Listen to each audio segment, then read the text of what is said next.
Chapitre 1. La discipline personnelle, les premiers pas. Puisque vous avez ce livre entre les mains, vous avez une discipline personnelle assez faible, comme la grande majorité des gens. Il est possible qu'à l'heure actuelle, vous ne sachiez pas faire certaines choses que vous aimeriez être capable de faire, comme jouer du violon. En revanche, vous pouvez vous dépasser, renforcer votre discipline personnelle et, enfin, apprendre cette chose que vous souhaitez et parvenir à un nouveau degré de développement. Oui, en fait, la discipline personnelle n'est pas une qualité innée, elle peut se développer. Vous pouvez l'améliorer, tout comme vous pouvez entraîner votre corps. Cela ne se fait pas en quelques jours ou quelques semaines, mais finalement, vous obtenez un progrès significatif. Par quoi commencer?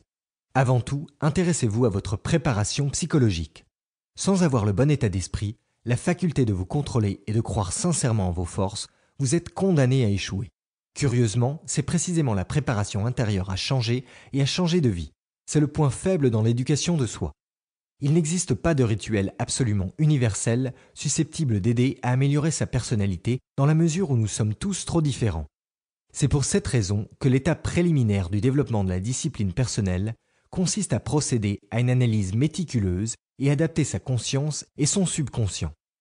En négligeant la psychologie, vous vous limitez à vos erreurs concernant vos propres possibilités et capacités. Il en résulte que vos succès se limiteront au niveau que vous vous serez vous-même fixé. En premier lieu, il faut modifier non pas son comportement, mais l'image qu'on a de soi. Comment procéder? Prenez conscience de vous-même.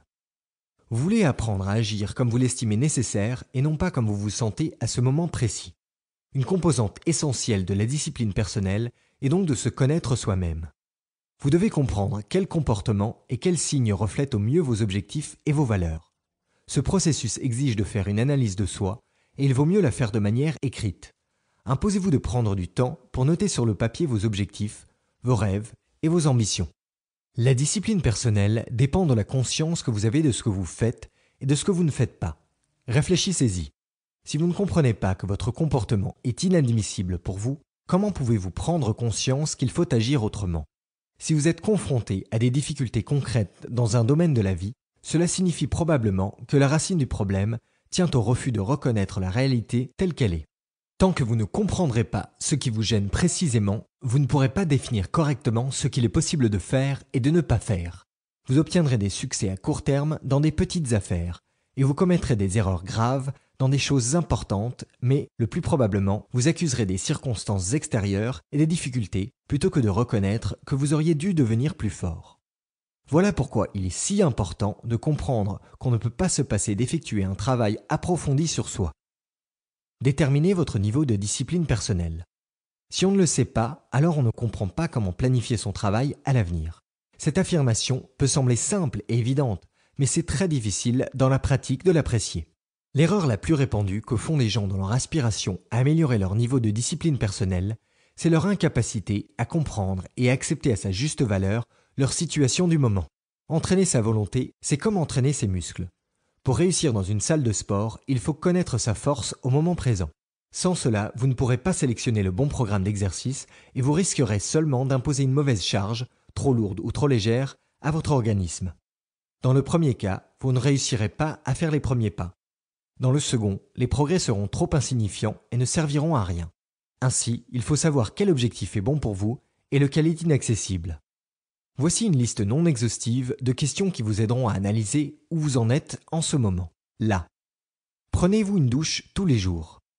Vous réveillez-vous tous les jours à la même heure en semaine? Et le week-end?